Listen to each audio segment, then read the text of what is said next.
Hello, magandang gabi po sa ating lahat mga idol. Magluluto na naman po tayo. Samahan niyo po ako magluto ng aking mga naaning gulay. Ito po at magisan tayo ng ating mga ricado. Habang dun po sa kabilang kalan, piniprito ko po yung nabili kong pangsahog na isda. Magigisa-gisa lang muna po tayo dito. Ganito po lang ngayon lutuin yung aking gulay. Kasi medyo marami naman pong talong. Isunod lang po natin yung ating sibuyas.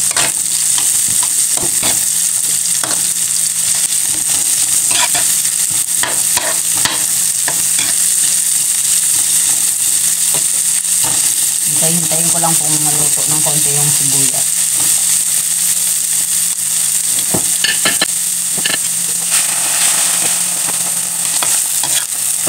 Ganyan, medyo okay na po. Ilalagay ko na rin po ang aking kamatis.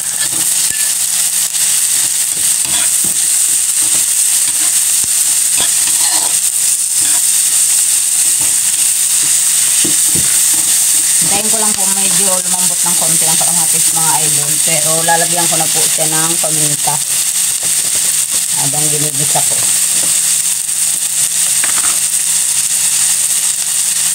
Medyo ginabi po akong magluto mga lord kasi nakatulog po ako masyado. Ayan po, paminta na po yan. At lalagyan ko rin po yan ng konting bagoong isda. Igigisa ko po yan ang ating gulay.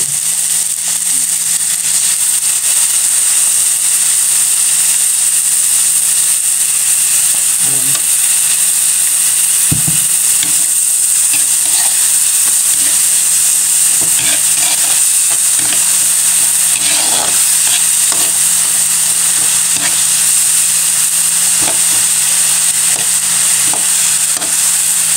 Yan, medyo okay na po yung mga idol. Lalagyan ko na po yun ng tubig.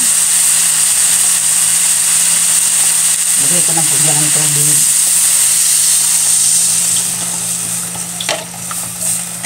Haluin po ng konti.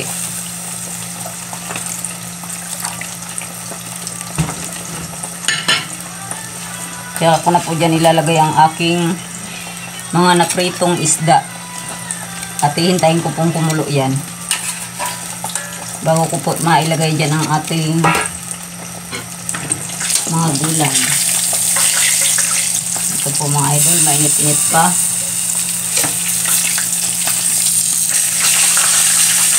Ito ang pagpapakuluin ko lang po yan, saka po natin yan ilagay ang mga gulay. Ito mga idol, kulong-kulo na, ilalagay ko na po dyan ang aking na-slice na talong. Kasi marami-rami na naman po akong na-aning talong. Pag hindi po anihin, titigas lahat yung mga talong, sayang naman po. Buti po kung may malawak akong lupang mapagtataniman, pwedeng mag-ipon ng maraming buto.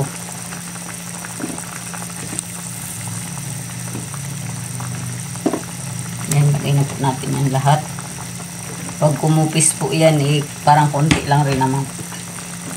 Haluin ko lang po ng konti.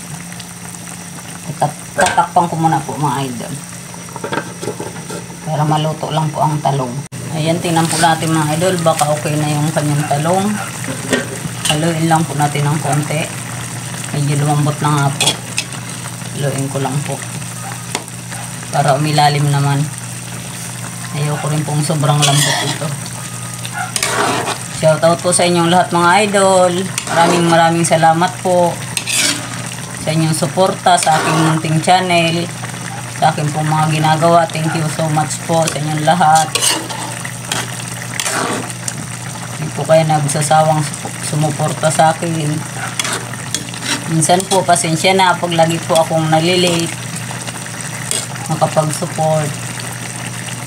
Pasensya nyo na po mga idol kasi medyo marami rin po akong ginagawa. Ayan po. Pwede ko na po dyan ilagay ang ating mga dahon na gulay. Sa luyot po ito mga idol, mayroon din po itong konting alugbati at talbos ng kamote po. Lagay ko na po dyan. Ang ating pong mga gulay. Tingko konti lang po yung inanip pong mga nanin po.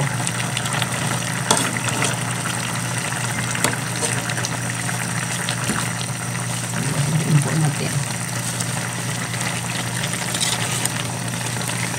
Daganan ko po ng isda para lumubog.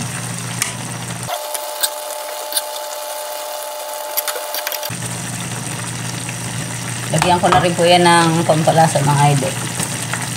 Kitchen po. Ito medyo okay po to. Kasi hindi po mamantika. Pahinga po sa pork. Ano po tayo, isda naman. At gulay. Distansya. Lagay ko na rin po dyan ang aking mga naning sili.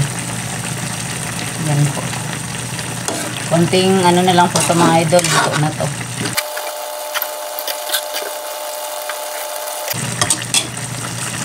Atin pong ginisang gulay na may bagong isda at pritong isda. Yan po ang ating recipe ngayon. Pero sure po ako masarap to. Tikman ko lang po. Yan, saktong-sakto na po. Marami-raming kanin rin po maubos nito mga idol. Kahit ano lang to. Ginisang isda.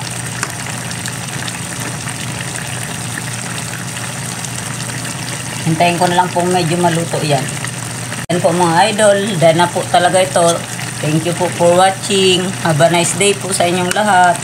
Lalong-lalo na po sa mga OFW nating mga kababayan. Thank you po sa inyong lahat sa suporta nyo.